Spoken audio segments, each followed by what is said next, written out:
chapter 19. Now Ahab told Jezebel everything Elijah had done and how he had killed all the prophets with the sword.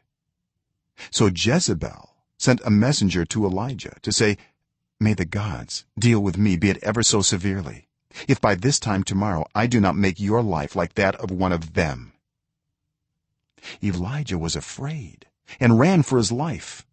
When he came to Beersheba in Judah, he left his servant there, while he himself went a day's journey into the wilderness. He came to a broom bush, sat down under it, and prayed that he might die. I have had enough, Lord, he said. Take my life. I am no better than my ancestors.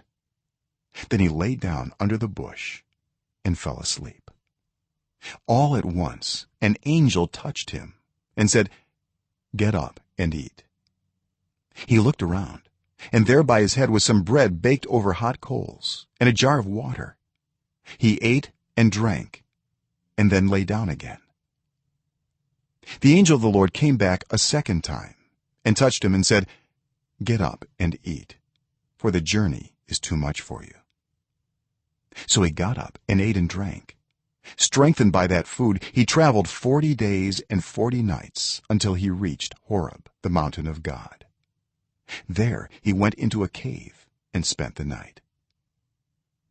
And the word of the Lord came to him, what are you doing here, Elijah? He replied, I have been very zealous for the Lord God Almighty. The Israelites have rejected your covenant, torn down your altars, and put your prophets to death with the sword. I am the only one left, and now they are trying to kill me too. The Lord said, go out and stand on the mountain in the presence of the Lord, for the Lord is about to pass by. Then a great and powerful wind tore the mountains apart and shattered the rocks before the Lord.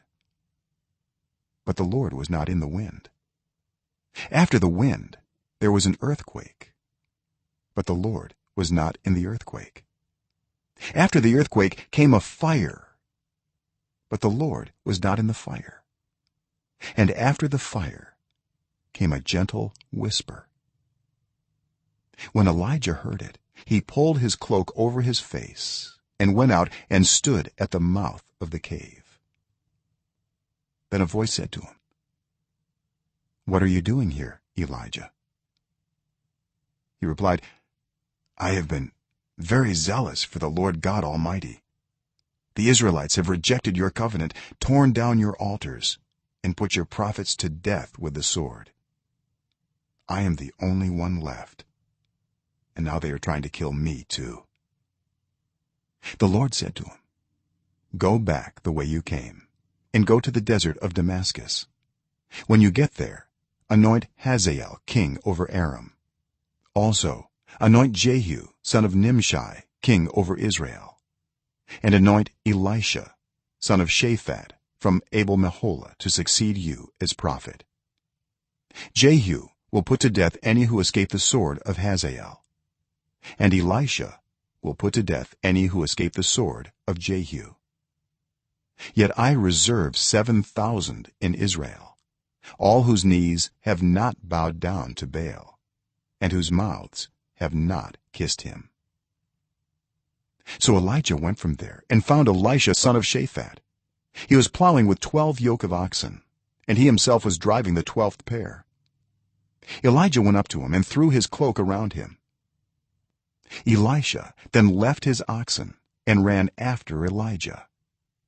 let me kiss my father and mother goodbye, he said, and then I will come with you. Go back, Elijah replied. What have I done to you? So Elisha left him and went back. He took his yoke of oxen and slaughtered them. He burned the plowing equipment to cook the meat and gave it to the people, and they ate. Then he set out to follow Elijah and became his servant.